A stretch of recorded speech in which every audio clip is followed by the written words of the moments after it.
വർഷങ്ങൾക്ക് മുൻപ് സ്വകാര്യ വ്യക്തി കയ്യേറിയ Ayyappancoil Mattukatta government L P സ്കൂളിന്റെ സ്ഥലം തിരിച്ചുപിടിക്കാൻ ഗ്രാമപഞ്ചായത്ത് നിയമ നടപടി തുടങ്ങി. സ്വകാര്യ വ്യക്തി കയ്യേറിയ സ്കൂളിന്റെ സ്ഥലം തിരിച്ചുപിടിക്കാൻ പഞ്ചായത്ത് കമ്മിറ്റി പ്രമേയം പാസാക്കി. ഭൂമി മറ്റൊരാളുടെ പേരിലായത് എങ്ങനെയെന്ന് അന്വേഷിക്കാനും പഞ്ചായത്ത് കമ്മിറ്റി തീരുമാനിച്ചു. അയ്യപ്പൻകോവിൽ വില്ലേജ് ഓഫീസ് പ്രവർത്തിച്ചിരുന്ന 47 സെന്റ് ഉൾപ്പെടെ 84 സെന്റ് റവന്യൂ ഭൂമി സ്കൂളിന് കളിക്കളം നിർമ്മിക്കാൻ 1993 ദേവികുളം RDO ആണ് സ്കൂളിന് വിട്ടു നൽകിയത്.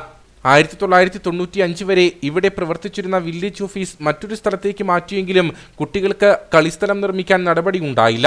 അതിനിടെ ഇതിനോട് ചേർന്ന് താമസിക്കുന്ന സ്വകാര്യ വ്യക്തി ഭൂമി കൈവശപ്പെടുത്തുകയും തുടർന്ന് ഭാര്യയുടെ പേരിലേക്ക് മാറ്റി രേഖയുണ്ടാക്കുകയും ചെയ്തു. പഞ്ചായത്തും സ്കൂൾ അധികൃതരും ഭൂമിയുടെ കാര്യത്തിൽ അന്ന് വേണ്ടത്ര ശുഷ്കാന്തി കാണിച്ചില്ല. പിന്നീട് PTA കമ്മിറ്റിയിൽ പ്രശ്നം ഉയർന്നു വരികയും 2012-ലും 2023-ലും പരാതി നൽകുകയും ചെയ്തു. എന്നാൽ ഭൂമിയുടെ യഥാർത്ഥ അവകാശി ആരാണെന്ന് വ്യക്തമല്ലെന്ന് പറഞ്ഞ റവന്യൂ വകുപ്പ് പരാതിയിൽ എതിർ നിലപാട് സ്വീകരിച്ചു. സ്ഥലം കയ്യേറിയ സ്വകാര്യ വ്യക്തി മുൻപ് റവന്യൂ വകുപ്പിലെ ഉയർന്ന ഉദ്യോഗസ്ഥനായിരുന്നു.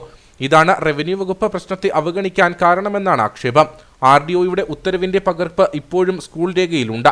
ഇക്കാര്യം ബോധ്യപ്പെട്ടതോടെ നിലവിലെ പഞ്ചായത്ത് ഭരണസമിതി പ്രശ്നം ചർച്ച ചെയ്യുകയും ഭൂമി വീണ്ടെടുക്കുന്നതിനാവശ്യമായ നടപടി ആവശ്യപ്പെട്ട പ്രമേയം പാസാക്കുകയും ചെയ്തതായി ഗ്രാമപഞ്ചായത്ത് പ്രസിഡന്റ് ജെയ്മോൾ ജോൺസൺ പറഞ്ഞു. നമ്മുടെ മാട്ടുക്കട്ട ഗവൺമെന്റ് സ്കൂളിന്റെ കുറേയേറെ സ്ഥലം കളിക്കളം അവിടെ ഉണ്ടായിരുന്നു. അത് ഒരു സ്വകാര്യ വ്യക്തി സ്വന്തം പേരിലാക്കിയെടുക്കുന്നതിനുള്ള നടപടിക്രമങ്ങളൊക്കെ ആരംഭിച്ചിട്ടുണ്ട്. അതിന്റെ ഫയൽ നമ്പർ അടക്കം നമുക്കിപ്പോൾ കിട്ടിയിട്ടുണ്ട്. സ്കൂളിന് അനുവദിച്ച ഭൂമി എങ്ങനെ മറ്റൊരാളുടെ പേരിലായെന്നും ആരാണ് സഹായിച്ചതെന്നും തുടങ്ങിയ കാര്യങ്ങളിൽ വ്യക്തത വരുത്തി ഇവർക്കെതിരെ നിയമ നടപടി ഉണ്ടാകുമെന്നും ഗ്രാമപഞ്ചായത്ത് അംഗം സോണിയ ജെറി പറഞ്ഞു. ദേവികുളം RDO 84 സെന്റ് സ്ഥലം സ്കൂളിന് കളിസ്ഥലമായി അനുവദിച്ചിട്ടുള്ളതായിരുന്നു.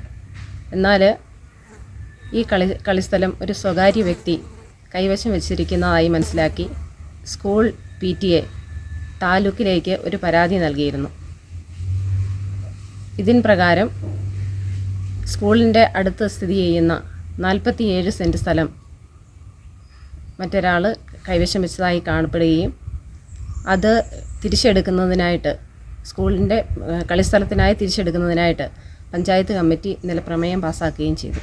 നിലവിൽ സർക്കാർ LP സ്കൂളിലെ വിദ്യാർത്ഥികൾക്ക് കളിക്കളം ഇല്ലാത്ത അവസ്ഥയാണ്. ഇക്കാര്യത്തിൽ അടിയന്തര നടപടി ഉണ്ടാകേണ്ടതുണ്ടെന്ന് പ്രദേശവാസികളും ആവശ്യപ്പെട്ടു.